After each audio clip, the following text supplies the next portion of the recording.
Hello guys, मैं हूं आपकी health and wellness advisor doctor Mona. हमारे यूट्यूब चैनल कैंप आयुर्वेदा में आपका स्वागत है। I hope you are doing well. बरसात का मौसम जहां एक तरफ दिल को लुभाने वाला होता है, हर तरफ हरियाली देखकर मन खुश हो जाता है, वहीं दूसरी तरफ बरसात का मौसम अपने साथ ढेरों बीमारियां भी लेकर आता है और इन्हीं बीमारियों में से एक है डेंगू। आज की वीडियो में हम बात करेंगे डेंगू क्या होता है, कैसे फैलता है, ब्लड प्लेटलेट्स क्या होती हैं और अगर डेंगू में प्लेटलेट्स कम हो जाएं तो डॉक्टर प्लेटलेट्स की आपूर्ति कैसे करता है।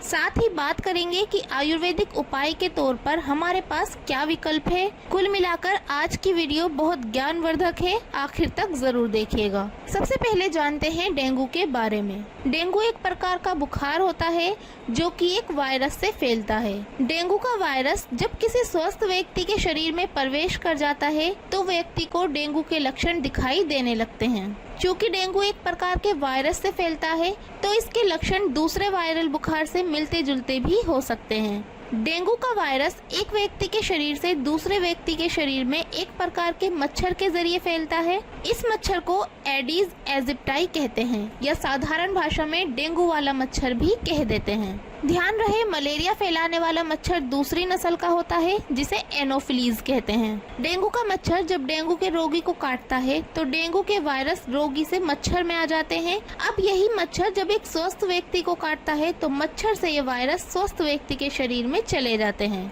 और वह व्यक्ति भी डेंगू से पीड़ित हो जाता है। अब जानते हैं डेंगू के लक्षणों के बारे में। डेंगू से पीड़ित व्यक्ति को तेज बुखार रहता है, साथ ही उसकी आंखों की पुतलियों में भी दर्द हो सकता है।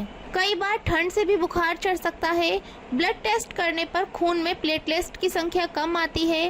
रोग की तीव्रता बढ़ जाने पर त्वचा पर लाल धब्बे पड़ने लगते हैं और विभिन्न जगहों से खून निकलने लगता है, जैसे मसूड़ों से और पेशाब के साथ। सही चिकित्सा न मिलने पर या रोग की तीव्रता की स्थिति में रोगी मर जाता है। इससे पता चलता है कि डेंगू एक जानलेवा बीमारी है, इसे हल्के में ना लें। बुखार के लक्षण होने पर तुरंत जांच कराएं और इलाज कराएं। डेंगू के लिए खून का एक टेस्ट होता है जो खून में डेंगू के वायरस का पता लगाता है। यह टेस्ट पॉजिटिव आने पर डेंगू कंफर्म माना जाता है। अब बात करते हैं प्लेटलेट्स की। डेंगू के मुख्य लक्षणों में से एक मुख्य लक्षण होता है खून में प्लेटलेट्स की संख्या कम हो जाना। एक आम स्वस्थ व्यक्ति के खून के 1 क्यूबिक मिलीमीटर में 1.5 से 4 लाख प्लेटलेट्स होती हैं। डेंगू हो जाने पर रोगी की प्लेटलेट्स कम होने लगती हैं। इस स्थिति को थ्रोम्बोसाइटोपेनिया कहते हैं। जब प्लेटलेट्स की संख्या 20,000 से कम हो जाती है तो रोगी की जान को खतरा हो सकता है। क्या होती है ये प्लेटलेट्स, थोड़ा जानते हैं इनके बारे में। प्लेटलेट्स खून में पाई जाने वाली बहुत ही छोटी प्रकार की कोशिकाएं होती हैं।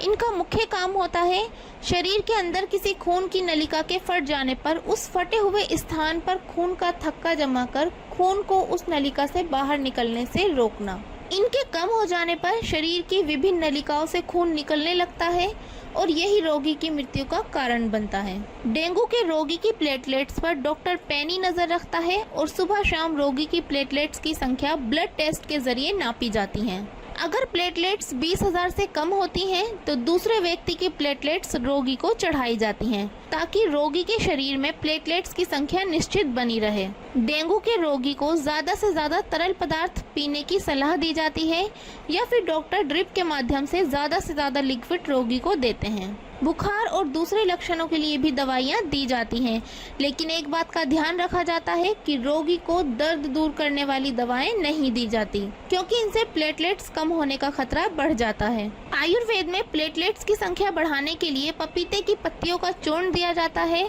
इसके अलावा बकरी के दूध को भी प्लेटलेट्स की संख्या बढ़ने में मददगार माना जाता है। तो गाइज, कैसी लगी डेंगू और प्लेटलेट्स पर ये जानकारी। डेंगू से बचे रहें, सावधान रहें। मच्छरों को पनपने से रोकना भी डेंगू को रोकने में बहुत मददगार साबित होता है, इसलिए पानी इकट्ठा होने से रोकें। इससे डेंगू के मच्छरों के पैदा होने पर रोक लगेगी। गाइज, आपकी और हमारी मुलाकात होती रहे इसलिए चैनल सब्सक्राइब कर लीजिए और वीडियो ज्यादा से ज्यादा शेयर कीजिए। मिलते हैं अगली वीडियो में। Good bye, take care.